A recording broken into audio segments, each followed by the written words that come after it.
Third graders, hello. Welcome to this very, very chilly morning. I hope you are on page 113 in your language books. Please turn to page 113. We are going to continue our lessons on contractions.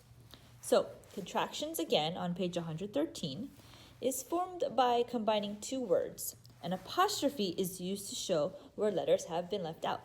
And again, as you're turning to page 113, I believe that you learned this with Mrs. Jones in terms of how words have operations and the band-aid is the apostrophe. So I like that analogy. We're going to look at now kind of like the negative part of contractions. And I say negative because negative connotates to like no, not, barely, hardly. So here it's a lot of not, cannot, are not, is not, have not. So with not, what you'll do is just put an N apostrophe T. So the O goes away and it's replaced by an apostrophe. We have aren't, didn't, hadn't, isn't, won't. And that's the weirdest one, okay? Will not is won't. Some friends, they think it's willn't. And it's like, have you ever seen that word before? Willn't? No. And honestly, I don't know why will not is won't. If you ask me, I will tell you the same answer. I don't know why. I should probably look that up. Cannot, don't, hasn't, shouldn't, wouldn't, couldn't, doesn't, haven't, and wasn't. All right, so these are contractions.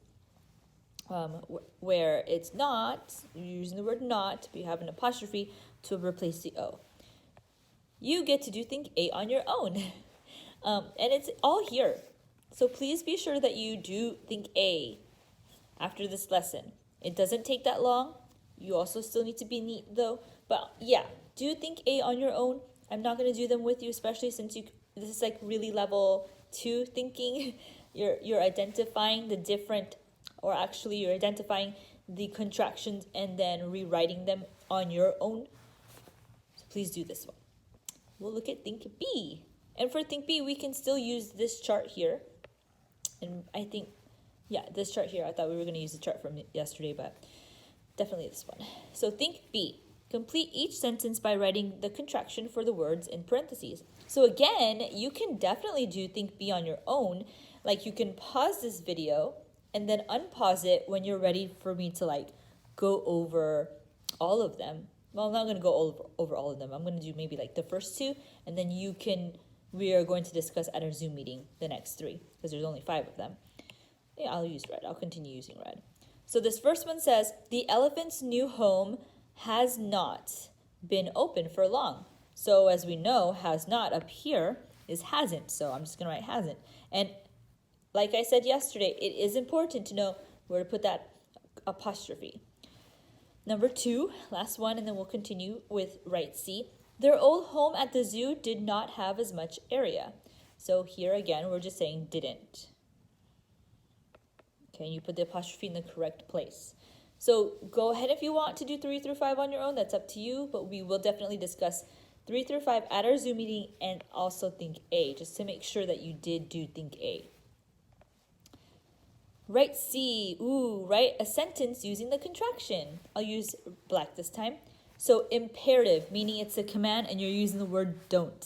I can already see what you're thinking. These are commands. How can I use don't in a sentence as a command? There's a lot of choices out there. There's a lot of options. So I can do something like, don't watch TV until you finish your homework. Boom. See? Command. Don't watch TV until you finish your homework. Now, when I was growing up, when I was your age, this was one of my mom's rules. When I got home, we couldn't watch TV until we finished all our homework. We went home, ate a snack, did our homework, and then when we were all done, sometimes they would check my homework, sometimes they wouldn't. But if we were all done, we were honest about it, we could watch TV. Don't watch TV until you finish your homework. And you know what? That's still something that I use today. There's a time to work and there's a time to play. So even at home, when I'm working from home, I do work until I know I'm done with everything, and then I can watch TV, I can play video games, I could read a book for fun. So I hope that's something you practice too. There's a time for work and there's a time for play. Work goes first and then play. Declarative. Ooh, now this is a good for you sentence. It ends with a period, just like an imperative sentence, but it's just like you're giving me a statement, like a regular fact or even an opinion. So here, I'm going to relate it to number 1. I'm going to say, I couldn't watch TV until I finished my homework. I couldn't watch TV until I finished my homework. See, that's just a statement. I cannot wait to hear what you're going to tell me at our Zoom meeting. I can already imagine how creative they're going to be, and I'm so looking forward to it. So our objective here was a lot of really some level 4 thinking where we broke apart some contractions, but also level 2, even though we went down a few pegs in terms of levels, that's okay, because it's good practice still. All the levels are good to practice. So we did some level 2 with think A, and a lot of level 3 with think B, where we applied that new knowledge, not really new, but like that, just applied that learned knowledge into a different situation. And this, Really Write C, was more level 6, which again, I'm so looking forward to hearing. So thank you very much, third graders. Be sure that you watch the math video, and I'll see you later.